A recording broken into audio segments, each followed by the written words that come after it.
offered Lukaku a deal worth £140,000 a week. But the striker just wants to keep his options open, as you do.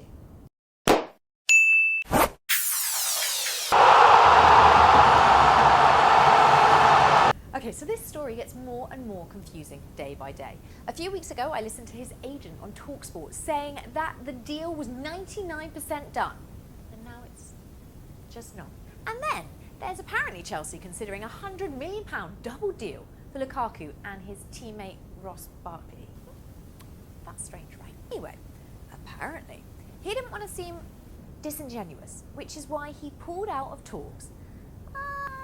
He didn't mind appearing to be a douche when he turned up at training just the next day in a £350,000 Rolls Royce, just the one day after he said he didn't really fancy signing the contract. I mean, that says you don't care about the money, right? I know. I talk about this man more than any other man in my life. But Jose has been, well, at it again. I'm going to be honest, in his press conference after his loss at Chelsea on Monday night, he was kind of funny. But I completely disagree with the Chelsea fans booing him. I'm standing up for Jose, and I would like to see a boo ban rolled out across football. I said it, a boo ban. Okay, so there's a small chance I've got slightly off topic. Jose has said that Paul Pogba has been targeted by envious critics, and those targeting the midfielder do so because they need every coin to survive. I just kind of want to know how he got the bank statements. Apparently, it's not his fault. Some pundits are in real trouble, while Paul is a multi-millionaire. Yeah, so that's definitely going to get the pundits to lay off him, right? I mean, Pogba could just stop giving the critics so much to criticise, because let's be honest, Pogba has struggled in recent weeks for Manchester United. He's received as many yellow cards in his last 15 appearances as he has scored or assisted a goal. Those are definitely stats the world's most expensive player should have, right? Okay, so it's not good news in the Spurs camp. They've announced that Harry Kane has suffered an ankle ligament injury during the FA Cup quarter-final win against Millwall on Sunday.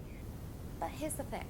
They haven't put a timescale on this. That always means it's a bigger worry than they want to let on, and they don't want the press to go into a whirlwind. That one is going to prove tricky for Spurs. So, I read an article. Yep, I know. I read an article. And I kind of think it's totally true. What even is Watford? Literally every other club in the Premier League gets some kind of coverage in the weekly gossip columns. Well, dear old Watford go by in a haze of mediocrity. And this is the most exciting news coming out for the Hornets. Are you ready? Troy Deeney reckons that Adrian Maranatha should have been a chess player because he's so boring.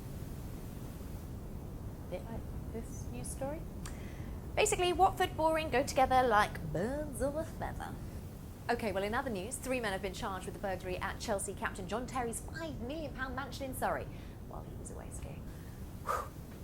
I am so glad we've got that story in, because that is seriously playing on my mind. Right. Manchester United's 2017-2018 home kit leaked online, with Adidas apparently ditching the different shades of red and have returned to real red. Basically just red, not much difference. And yes, I'm going to say this. I know, Jose was right. Rostov have now been banned from playing on that awful pitch that the Manchester United boss criticised ahead of the Europa clash.